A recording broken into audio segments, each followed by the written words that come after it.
Salam à tous les frérots, j'espère que vous allez bien. Nouvelle vidéo sur la chaîne, on va analyser le premier match de Ligue des Champions pour les Blues, à savoir Chelsea-Bayern. Let's go.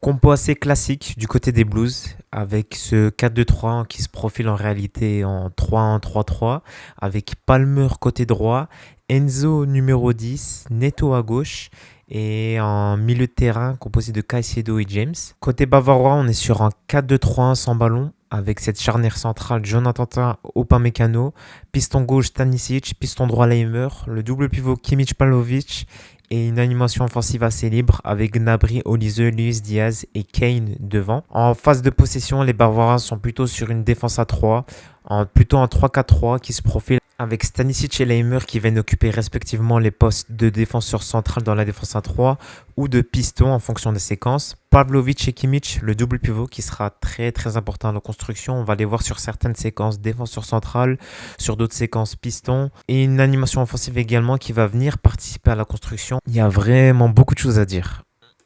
Donc on va commencer par le build-up du Bayern. Vous allez vite comprendre pourquoi on va commencer par cette partie-là, quand je vais vous montrer les stats à la mi-temps de la possession du Bayern. Donc on est aussi, comme je l'ai dit, sur une défense à 3, avec Upamecano, Jonathan Tah, et ici c'est Stanisic qui vient occuper le rôle de central.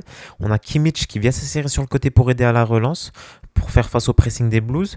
En fait, ce qui est vraiment intéressant ici, sur cette séquence, c'est qu'on voit Leimer, Gnabry, Harry Kane et Luis Diaz qui viennent se positionner juste derrière la première ligne de pressing. Donc ça va plus facilement permettre aux Bavarois de passer cette première ligne et de pouvoir construire et aller vers l'avant. Parce qu'en fait, en cassant cette ligne de pressing, les Bavarois vont directement pouvoir profiter du déséquilibre du système de Maresca. Et le joueur clé à la construction du jeu des Bavarois, c'est clairement Gnabry. Sur ce match, il a été vraiment très impactant. Il a fait beaucoup de mal à la ligne de pressing des Blues. Il n'hésite pas vraiment à redescendre très très bas, malgré son poste de numéro 10. On va le voir sur certaines séquences, presque au poste de défenseur central. Et ce qui a fait mal aux Blues, c'était que Caicedo était en marquage sur Gnabry. Et on le sait que Caicedo est le joueur clé également du système de Maresca. Et lorsque Gnabry vient s'insérer entre les lignes et aider à la relance et qu'il gagne son duel sur Caicedo, c'est un boulevard qui se profile derrière et des supériorités numériques pour les Bavarois. Ce qui est vraiment impressionnant chez les hommes de compagnie, c'est qu'à la construction, le jeu était à chaque fois orienté pour que Gnabry ait de l'espace pour venir s'insérer. Et ici, on voit qu'il y a de l'espace pour Stanisic pour qu'il puisse faire la passe pour Gnabry. Gnabry reçoit la balle, il gagne son duel aérien avec Caicedo et derrière c'est une grosse situation qui se profile pour les Bavarois. Premier but qui vient assez tôt dans ce match. Les Blues sont assez malheureux je trouve sur ce centre. Je pense que Cucurella ou Tosin doit couper cette ligne de passe. Et ils ne le font pas. Tosin se rate un peu sur son intervention et derrière, Chalobah il est un peu surpris sur la balle et malheureusement il marque contre son camp. Ça fait 1-0 pour les Bavarois. Le Bayern va continuer à pousser. Encore une fois, le pressing de Chelsea est totalement inefficace sur cette première mi-temps. Je trouve que d'une part, ils ont été beaucoup trop hésitants entre aller presser les Bavarois haut ou faire un pressing médian. Et le marquage individuel sur ce match a totalement été inefficace car les Bavarois bougent beaucoup. Ici, tu as Gnabry qui se retrouve défenseur central. Sur une autre séquence, on va voir Kimmich qui va occuper ce rôle de défenseur central. Leimer qui va venir pousser au poste d'attaquant droit. Une fois, c'est Harry Kane aussi qui va redescendre. La disposition des Bavarois est juste imprévisible et c'est pourquoi c'est difficile pour les Blues d'aller les presser, notamment en faisant du marquage individuel. Les hommes de compagnie peuvent jouer à tous les postes et ils ont beaucoup d'automatisme entre eux. Malgré le fait que rares sont les fois où les Bavarois n'ont pas eu le ballon, ils l'ont récupéré assez rapidement parce qu'ils ont réalisé un pressing vraiment très très efficace. Du marquage individuel et ça va à chaque fois obliger les Blues à jouer jeu long. Et même sur les phases de contre-pressing, les Bavarois vont récupérer le ballon. Sur le deuxième but, sur le penalty, ça part d'un pressing des Bavarois, un marquage man-to-man. Olise sur Cucurella qui joue jeu long. Les Bavarois récupèrent le ballon et ça oblige Caicedo à faire la faute. Il essaye de prendre le ballon sur Harry Kane. Je pense qu'en première ligue, ça aurait peut-être pas été sifflé. Mais voilà, c'est la Ligue des Champions.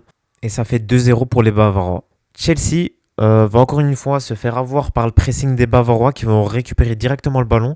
Ça aurait pu faire très mal pour Chelsea avant que Caicedo intercepte de justesse le ballon. Du coup, ça part en transition. Caicedo envoie une balle pour Palmer. Ce qui va également être avantageux pour les Blues sur cette séquence, c'est que Jonathan Tah et Chalobah se tirent tous les deux. Et donc, ils vont tous les deux tomber au sol. Ça va profiter à Palmer, car ça fait un central en moins.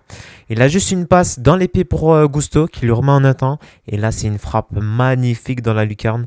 Un parade pour Neuer, ça fait 2-1. Par la suite, les Blues vont se créer pas mal d'occasions en transition, notamment grâce à Palmer qui va essayer de lancer Gusto en profondeur. Gusto qui a fait beaucoup d'appels sur ce match. Il lance Gusto en profondeur. Gusto arrive à se défaire de son adversaire. Et je trouve que là, sur sa frappe, il doit faire beaucoup mieux. Et ici, l'action qui aurait pu vraiment faire changer la donne du match, c'est ça part en transition sur Caicedo qui a un boulevard devant lui. Il lance Palmer dans la profondeur.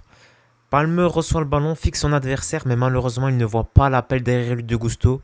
Et il y a un espace énorme qui se profile. Je pense que s'il la met à Gusto, ça aurait pu faire but pour Chelsea. Malheureusement, il va juste sur Pedro Neto. Et ensuite, les Bavarois vont avoir le temps de se replacer. Et ça ne va absolument rien donner. Les Bavarois vont continuer à construire et à faire douter la défense de Chelsea, notamment grâce à Olise, qui ici, je trouve, a fait vraiment une très belle partition. Il sait que Cucurella est très bon dans les duels 1v1. Et sur ce match, il a fait preuve de beaucoup d'intelligence tactique pour dicter le tempo, accélérer quand il le faut et faire la passe millimétrée pour ses coéquipiers. Notamment ici où Laimer vient faire un dépassement de fonction et attaquer l'espace. Olise voit l'appel, il lui adresse une magnifique passe, ça aurait pu faire but. Encore une fois ici sur cette deuxième séquence, Olise vient fixer son adversaire. Il voit l'appel d'Harry Kane dans le dos de la défense et il lui adresse une magnifique passe lobée qui vient survoler toute la défense de Chelsea. Malgré le fait que les duels sont assez partagés entre les deux équipes, la possession est quand même très inquiétante. Seulement 33% de possession pour Chelsea. Je ne sais pas si c'est déjà arrivé auparavant sous l'ère Maresca, mais ici clairement le système de Maresca s'est totalement fait annihiler par le pressing des hommes de compagnie. Et on peut le voir ici également la stat où les Bavarois sont rentrés 27 fois dans la surface de réparation des Blues, qui démontre la domination claire et nette des Bavarois sur cette première mi-temps. Début de la seconde période et les Blues arrivent enfin à se défaire du pressing des Bavarois et se créer des occasions plus construites, notamment ici où Cucurella vient casser la ligne de pressing des Bavarois. Ça va jouer sur João Pedro qui reçoit le ballon dos au jeu et ensuite il va combiner dans les espaces pour lancer Pedro Neto dans la profondeur.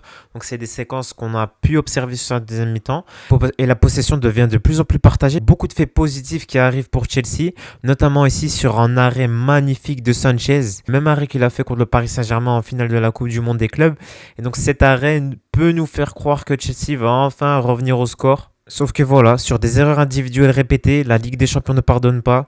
Ici, sur phase de possession des Blues, Gusto rate son contrôle. Ça revient dans l'épée des Bavarois pour Harry Kane, qui a juste une frappe magnifique dans les petits filets et qui vient terminer la rencontre. Ensuite, les Bavarois vont tout simplement jouer sur un plateau et vont combiner aisément entre les lignes à l'aide du troisième homme, ce qui montre que le marquage des Blues a été totalement inefficace.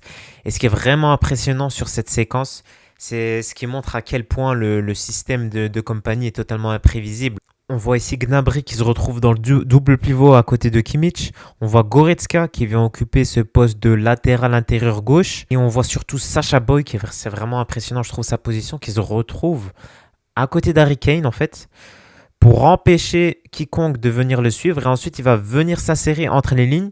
Et la défense ici, elle ne peut pas suivre Sacha Boey car Tosin est déjà parti en marquage sur Gnabry, ce qui fait que Caicedo a pris sa place dans la défense à 3. Et donc, si Sacha Boey vient faire son appel et que Cucurella vient le suivre, on se retrouverait dans une situation où il n'y aurait plus que Caicedo et Chalobah dans l'axe central, ce qui n'est pas possible. Et donc, les Bavarois ici vont encore pouvoir utiliser le troisième homme pour combiner dans les espaces et ainsi se défaire de la ligne de pressing des Blues.